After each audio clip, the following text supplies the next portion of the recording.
¿Cómo le va? Buen día. Sí, buen día, Iván. ¿Cómo te va? Bien, Luis. Bueno, ¿cómo anda todo ya habiendo pasado algunos días de la decisión que tomó el presidente?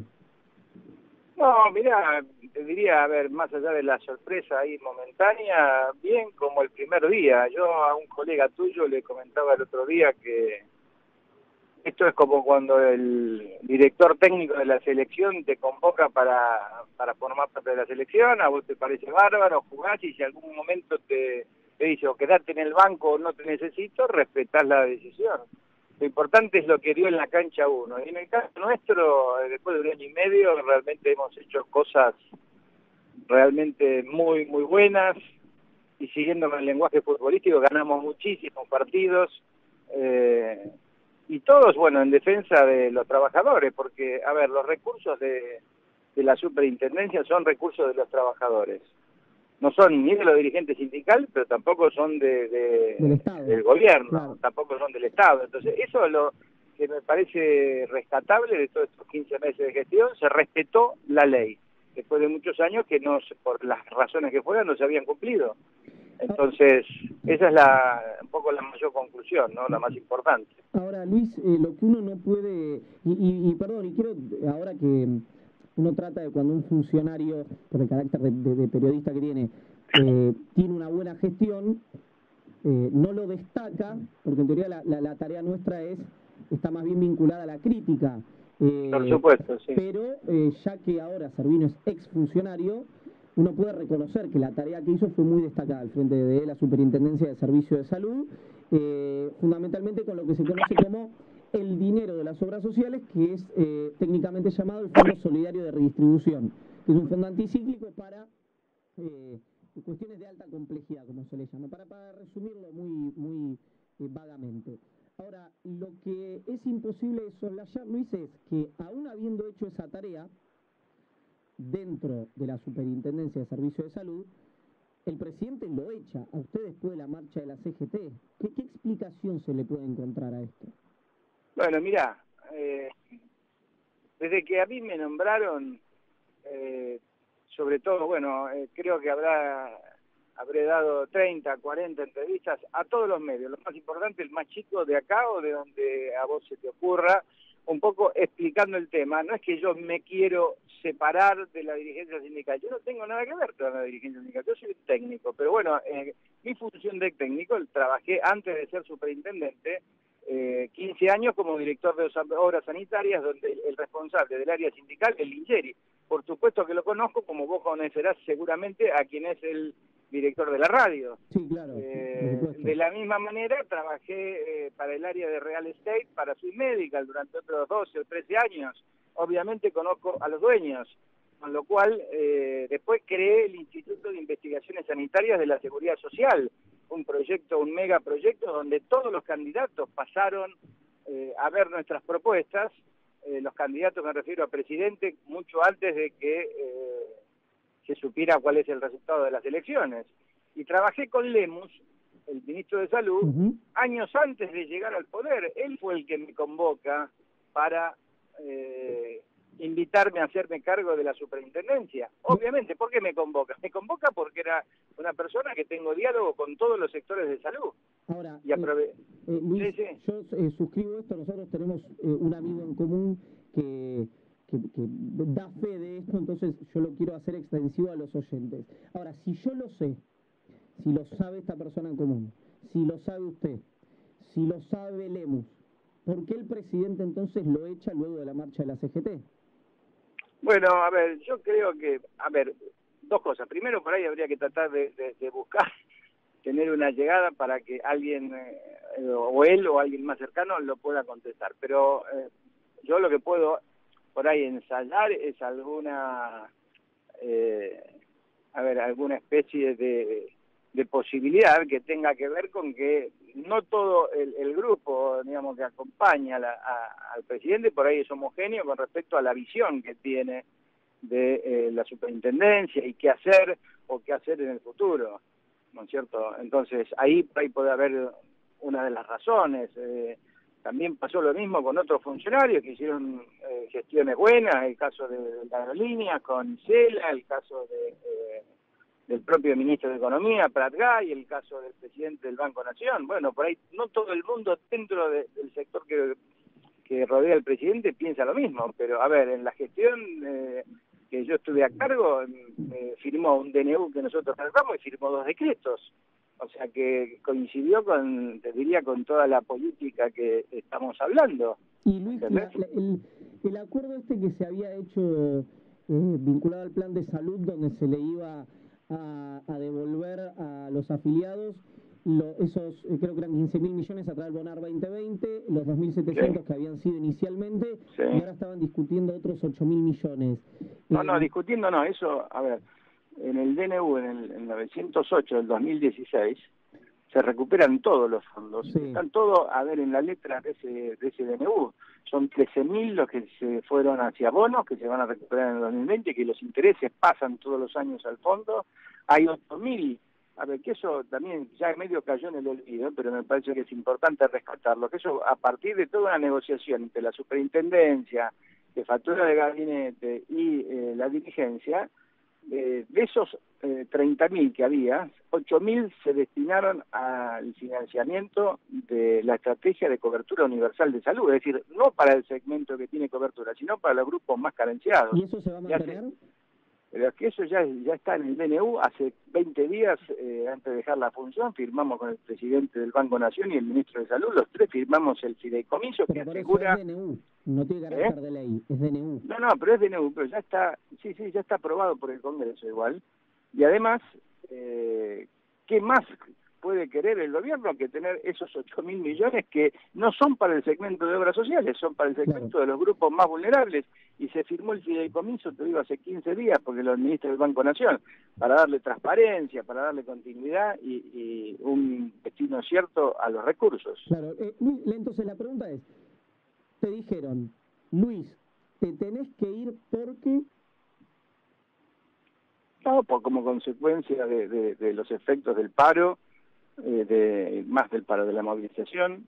Me lo comunicó el ministro de Salud. Digo, bueno, no hay ningún problema, Jorge, mañana te lo alcanzo. ¿No? Uno cuando está en esta función sabe, como te puse el ejemplo del director, el director técnico sabrá por qué pone un mal jugador en el banco, por qué no lo convoca.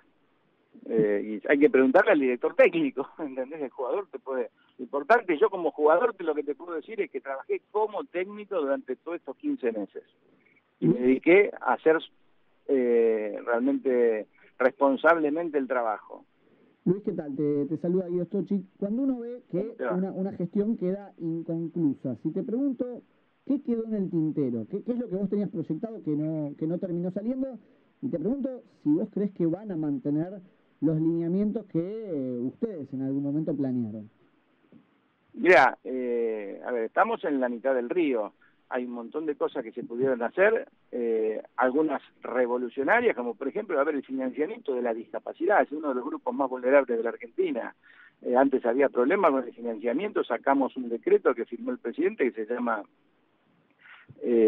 integración, que persigue el financiamiento. El último mes pagamos 850 millones de pesos a los prestadores de discapacidad, con un nivel de transparencia absoluto, porque las obras sociales que reciben la plata la reciben en una cuenta especial y no tienen otra posibilidad que mandarlo al CBU del prestador, para darte una de las cosas. Sí. Otras cosas estaban a mitad de camino. Nosotros desarrollamos un observatorio de precios donde controlamos 460.000 facturas de compra de las obras sociales, donde definimos quiénes compraban muy bien, quiénes compraban más o menos y quiénes compraban caro. A uno por uno lo fuimos llamando para ver por qué tenían esa diferencia de precios. Se les dio un tiempo para que lo corrijan. Estábamos recién evaluando eso. A ver, eso es un trabajo que hay que seguirlo, porque nosotros no queremos que las obras sociales, como autoridad de aplicación, desvíen su destino, que tiene que ser tener los recursos lo más eficientemente posible manejados para que le den la mejor atención a los afiliados. Así que eso quedó en la mitad de camino. ¿Y el cambio de nombre puede ser un cambio de rumbo también? Ya, no lo sé. La verdad que no lo sé, hay que ver también el equipo que le va a acompañar, con qué experiencia viene. A ver, nosotros desembarcamos con un equipo que venía del Instituto de Investigaciones de la Seguridad Social. Son todas personas de años de experiencia en el manejo de la seguridad social. Bueno, habrá que ver cómo se compone el equipo. Ojalá que puedan seguir, los apoyaremos en las cosas que necesiten para que se cumplan los objetivos. Porque, a ver, acá no hay que perder, no hay que quedarse en lo chico de la política. Acá está la gente atrás. Cuando uno... ¿Qué fue lo que lamentablemente pasó en los últimos años? Cuando no se distribuía la plata del fondo, ¿quién perdía? ¿Perdía el dirigente sindical o perdía la gente que indirectamente no recibía los recursos y cuando iba a atenderse el prestador, el sanatorio, la droguería no le entregaba medicamentos o no le daba una cama para que el paciente no se atienda? Pero tenemos que terminar con la miseria en la política y en la cortedad de pensamiento, porque si no, la Argentina no sale. Coincido totalmente. ¿Cómo está, Servino? Lo saluda Facundo Ale. Sí, Facundo, ¿cómo va? Con su diagnóstico, ¿cómo cree que se lleva hoy, cómo es la relación entre el gobierno y los sindicatos? ¿Es buena? ¿No es tan buena? ¿Es tirante? ¿Fue mejorando? ¿No? Bueno, mirá, a ver, tuvimos los primeros 6 meses donde yo tuve una participación importante en la negociación porque fue el periodo en el cual salió el DNU que estábamos hablando. Sí. Y que además se logró, te repito y lo reitero porque me parece que es importante, se logró que la dirigencia sindical acepte que de esos fondos retenidos, 8.000 se destinen a una cosa que no tiene que ver con las obras sociales, por un lado. Entonces, a ver, tuvimos bastante tiempo de tranquilidad y negociación. Bueno, después sobrevino la primera marcha, y bueno, el sector sindical argentino tiene su impronta propia. Hay sectores que son dialoguistas, otros que no son dialoguistas. En este momento hay grupos sociales que no son específicos de la dirigencia sindical, que están metiéndose en la cola de la pelea sindical. Pero bueno, eso es un tema que habría que preguntarse a los dirigentes. A ver, yo fui convocado como técnico, me fui como técnico y voy a seguir siendo, no soy militante de la dirigencia sindical. A ver, lo que comparto con la dirigencia es la defensa de la seguridad social, porque hay mucha gente que quiere destruir el sistema de obras sociales. Yo lo que les digo es, con sus virtudes, sus defectos, la dirigencia sindical hace 50 años que mantiene el sistema. Porque vos viste, a ver, todavía no me lo preguntaron ustedes, pero yo me adelanto a la pregunta. Siempre se habla de la caja de los dirigentes sindicales, ¿es así o no? Sí, sí. Un término que acuñó hace muchos años un dirigente ya fallecido, ¿no es cierto? Que decía, no me toquen la caja, la década del 90. Entonces, a ver, en la Argentina lo que se tiene que preguntar y dejarse de joder un poco los dirigentes que no agarran los libros es decir, a ver, por ejemplo, ¿qué pasó con las cajas de jubilaciones en la Argentina que las fundieron, las recontrafundieron durante años? ¿Qué dirigente sindical las manejó? ¿Qué pasó con algunas obras sociales donde jamás pisó un dirigente? Fueron las más corruptas de la historia argentina. Entonces, yo tomo lo que dijo el presidente, algunos de ustedes se acordarán en Casa de Gobierno, hay que terminar con la corrupción sindical, pero también con la corrupción empresaria y la corrupción política, porque si no, si los únicos dueños de la corrupción son los dirigentes sindicales, vamos a andar mal en la Argentina. Terminemos con toda la corrupción, ese es un poco el mensaje que me gustaría dejar.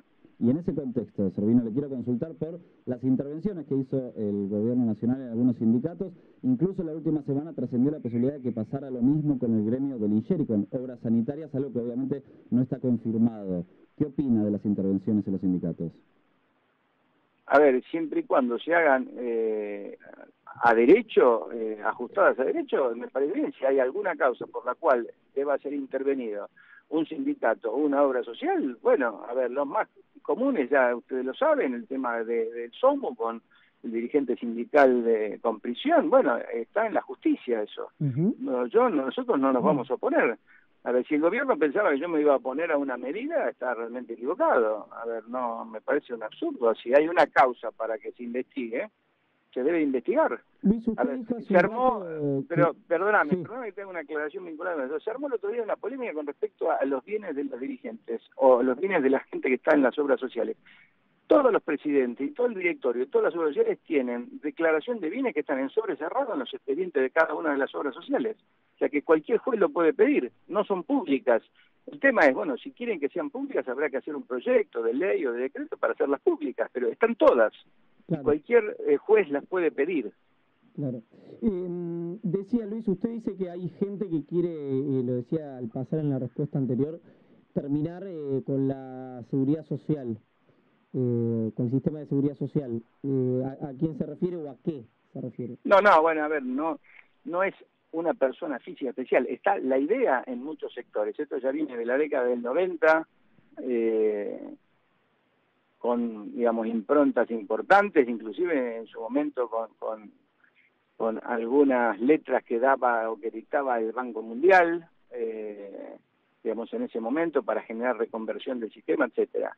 A ver, el sistema en la Argentina es un sistema que tiene tres subsectores: la seguridad social, el sector público y el sector privado. Uh-huh. La mayor parte de los gobiernos, cuando hablan, dicen, vamos a hacer una reforma en salud, piensan en sentarse en temas de obras sociales que tienen sus recursos, que no son de rentas generales, y sentarse arriba de la caja. Y yo lo que les dije, y por ahí lo hablé también con el gobierno, es decir, a ver, muchachos, tenemos que ver lo que gasta el sector público, que gasta hoy en promedio cercano a los $1.250 por año, por persona, a los 14 millones de personas que no tienen otra cobertura que la pública, y el sistema de obras sociales en promedio gasta 800. Claro. Entonces, si estamos buscando eficiencia, bueno, empecemos por ver y trabajar con el sector público provincial, el sector público nacional, el sector público municipal, que son los que gastan mucho más recursos que las propias obras sociales, porque si no, vamos a ir a cazar al zoológico. Y yo esto lo dije y a algunos no les gustó. Entonces, claro, esa es parte del tema. Luis, parece que está saliendo Facundo Moyano con Nicole Leumann. ¿Qué piensa de eso? Bueno, eso es una cosa, es una cosa de la frivolidad, que realmente no hace a lo mío, a lo técnico, no es el medio artístico lo mío. No, era una broma. Dejémoslo para la revista, pero bueno, me parece bien por Facundo. Sí, claro, por supuesto que sí. Luis, gracias por el contacto, como siempre. Bueno, un abrazo. Hasta luego. Chao. Luis Arvino.